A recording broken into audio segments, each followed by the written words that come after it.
Corded versus cordless. Now, I often get asked about the main differences between these two power platforms and which one is better. Well, it's actually up to you, and it also depends on the job at hand.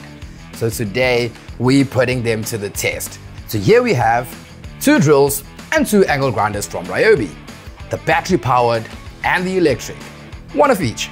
And I've come up with a few challenges. Kev will be representing Team Corded and myself, Team Cordless.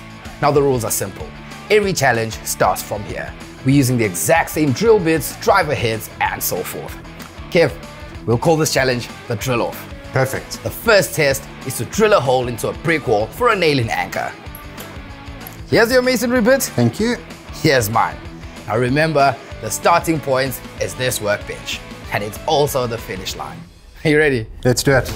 So while an electric tool may have more power for drilling into masonry, but the time it takes to get just one hole drill is a lot longer than with cordless.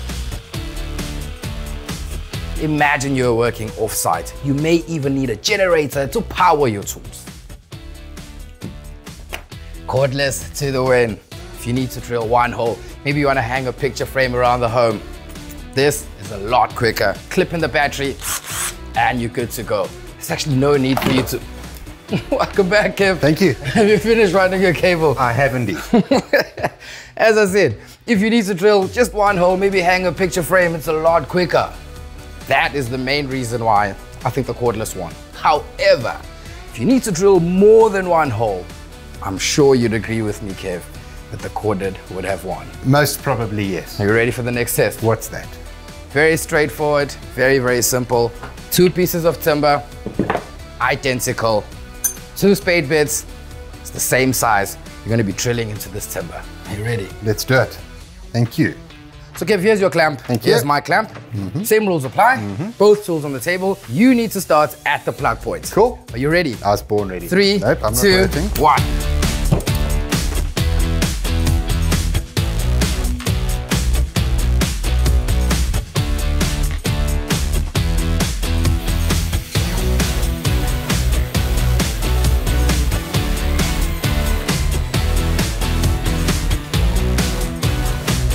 Yo, close, eh? Cordless to the win. Kev, your drill definitely had more power. It did. See, when you started, I thought you almost had me. But simply because the cordless, just a plug and play, battery in, and the keyless chug, I think that also gave me a bit of an advantage. However, you see, if we had to drill more than one hole, you'd have beat me. Kev, Yes. are you ready for the next challenge? Okay. First step, back to defaults. Unplug your extension cable. I'll take my battery off as well. Now the next challenge, you're going to be putting 3 different screws with 3 different driver bits into the wood. For that, you're going to have to turn the wood in an upright position. That will avoid us drilling into the workbench. Ready? Yeah. 3, 2, 1, go. Driver mode activated.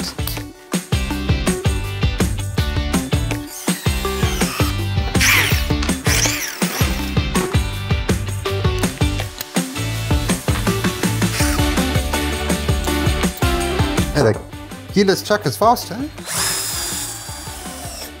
I know. Cordless wins again. Hang on, I'm not done. Like, for real? Yeah. I'm not even going to carry on. Not even worth the electricity on it. To be honest, the drill driver is in a league of its own for this application. We're driving screws in. It's a drill driver. That's simply because it's got a clutch setting, and that's what allows me to have a lot more control when it comes to the torque. Excellent, that's true. And also on the cordless version, you've got a lot better precision control of the speed.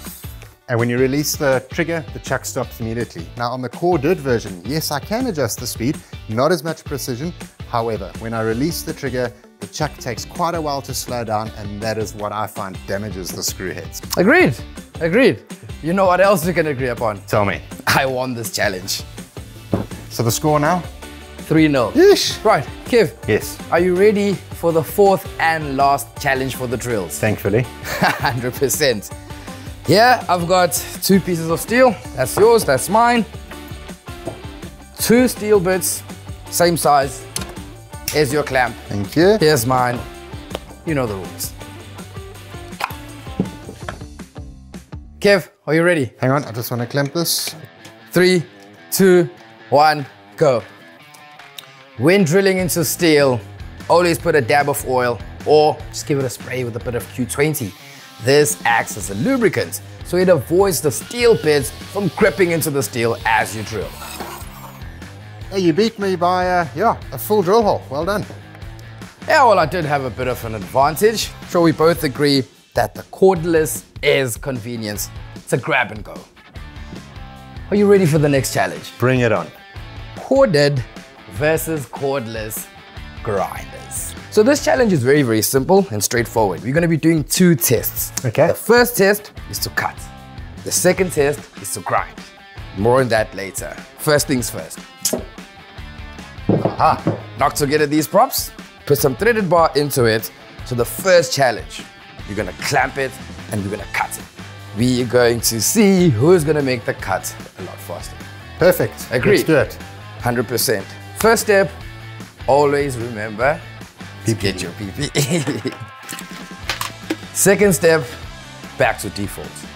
My extension needs unplugged. I'm ready. 100%. Right. Ready when you are. 3, 2, 1, go.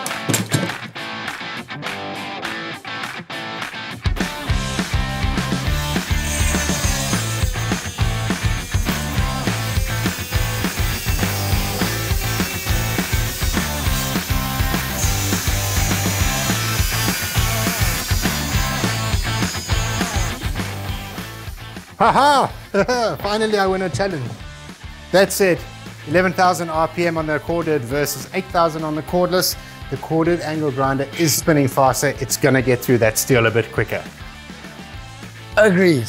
Yes, I'm glad you agree. However, that tool, if you need to go to the top of the property and cut 1 threader bar or 2 on a fence post, that's a lot easier. Grab and go compared to having running all the extension leads. But if you're doing multiple cuts, multiple grinds, the corded still has its place. The first test was to cut. Yes. I'll give it to you. Thank you. You won, hands down, 100%. The second test is for us to do a bit of grinding. So we both changed our cutting disc for a grinding disc, and we've got 2 pieces of steel that have been welded together on a T-piece. We're just going to grind that weld smooth.